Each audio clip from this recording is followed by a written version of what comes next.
Hello everyone, welcome to my YouTube channel. So today we will discuss about classical conditioning theory, learning through association. Don't forget to like, share and subscribe my channel. Classical conditioning को respondent theory और conditional reflex theory भी कहा जाता है और इसे पैवलोवियन conditioning भी कहते हैं क्योंकि ये एक रशियन साइंटिस्ट इवान पैवलोव ने 1927 में दी थी। पैवलोव जो थे वो एक काफ़ी फेमस रशियन बिहेवियरल साइकोलॉजिस्ट थे और उन्होंने अपना एक्सपेरिमेंट डॉग्स पे किया था और काफ़ी सारी रिसर्च उन्होंने अदर्स भी की है। जब वो डॉग पे एक्सपेरिमेंट कर रहे थे तो उन्होंने काफ़ी सारी चीज़ें ऑब्जर्व की, लाइक जब उन्होंने फूड उनको दिया, बेल उन्होंने स्टिमुलस उनको दी। Pavlov found that by creating a stimulus bell an individual will learn and eventually start responding to someone. जब वो डॉग को खाना देते थे उसके साथ साथ वो बेल भी बजाते थे, जिसकी वजह से जो डॉग है वो सेलिब्रेट करना शुरू कर देता था। तो जब उन्होंने डॉग्स में एक्सपेरिमेंट किया उन्होंने कहा कि हम जो है ह्यूमंस को भी क्लासिकली कंडीशन कर सकते हैं। So let's see what the experiment actual is. So stimulus and the response. तो सबसे पहले आपको ये समझना होगा कि जो पैवलोव ने किया उसमें एक अनकंडीशन स्टिमुलस था जो कि था फूड, और एक अनकंडीशन रिस्पॉन्स उन्होंने देखा। जो फूड था वो एक अनकंडीशन स्टिमुलस था and salivation of the dog was a uncondition response. जो सेलिवेशन था डॉग का वो एक अनकंडीशन रिस्पॉन्स था पैवलोव के एग्जाम्पल में, एक्सपेरिमेंट में। Neutral stimulus is provided to a subject till they respond. After they become the conditioned stimulus. You will get the notes. If you want all these notes, you can comment down in the comment box. I will provide you all the notes. The ringing of the bell are the neutral stimulus and the conditioned stimulus.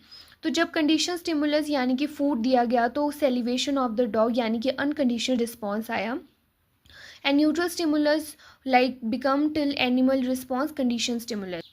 जो experiment था उसमें 3 stages थी, पहले before conditioning, during conditioning और after conditioning. सो stage 1 आती है जिसे हम कहते हैं बिफोर कंडीशनिंग, जिसमें आपने फूड दिया डॉग को विच इज़ द अनकंडीशन स्टिमुलस, तो डॉग ने सेलिब्रेट करना शुरू किया और उस टाइम पे आपने बेल नहीं थी तो there is no effect of the bell. Second time पे जब आप कंडीशन कर रहे थे तो स्टिमुलस दिया फूड और साथ में आपने न्यूट्रल स्टिमुलस यानी कि बेल भी बजाई, और जब आपने बेल भी बजाई तो डॉग को एक स्टिमुलस हुआ कि जब भी खाना आएगा तो बेल बजेगी। आफ्टर कंडीशनिंग, जब आफ्टर कंडीशनिंग बेल को बजाया गया लेकिन फूड नहीं दिया गया तब भी जो है डॉग सेलिब्रेट कर रहा था, यानी कि जो बेल था वो एक कंडीशन स्टिमुलस था, उसे डॉग को पता लग जाता था कि अब जो है उसका खाना आने वाला है। As you can see in this example, तो जब बिफोर कंडीशनिंग आप सिर्फ उसको फूड दे रहे थे वो रिस्पॉन्स कर रहा था, सेलिब्रेट कर रहा था, लेकिन जब आपने बेल बजाना शुरू, इनिशियली आपने बेल नहीं बजाई थी लेकिन आपने जब बेल बजाई तो नो सेलिब्रेशन क्योंकि फूड तो आया ही नहीं था, लेकिन जब आपने बेल और फूड साथ में दिया तो क्या है डॉग सेलिब्रेट करने लग गया और माइंड में ये कंडीशनिंग होगी कि जब भी बेल बजेगी तब खाना आएगा और डॉग सेलिब्रेट करना शुरू कर देता है। एंड आफ्टर कंडीशनिंग जब आपने सिर्फ बेल बजाई और खाना नहीं दिया तब भी डॉग ने क्या किया, सेलिब्रेट किया। तो पैवलियन जो एक्सपेरिमेंट कर रहे थे उन्होंने इस एक्सपेरिमेंट को करने के बाद जो है ये बताया कि जिस तरह से डॉग को हमने कंडीशन कर दिया है हम ह्यूमंस को भी कंडीशन कर सकते हैं।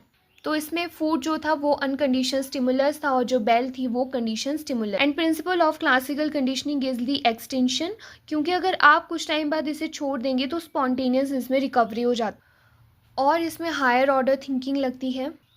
एजुकेशनल इम्प्लीकेशन इज़ दैट ये favourable attitude towards education. For example अगर आप चाहते हो कि बच्चे पढ़े, अच्छे से पढ़ें, सब्जेक्ट्स को अच्छे से पढ़ें, तो उनका एटीट्यूड पॉजिटिव करना पड़ेगा, चाइल्ड को मोटिवेट करना पड़ेगा।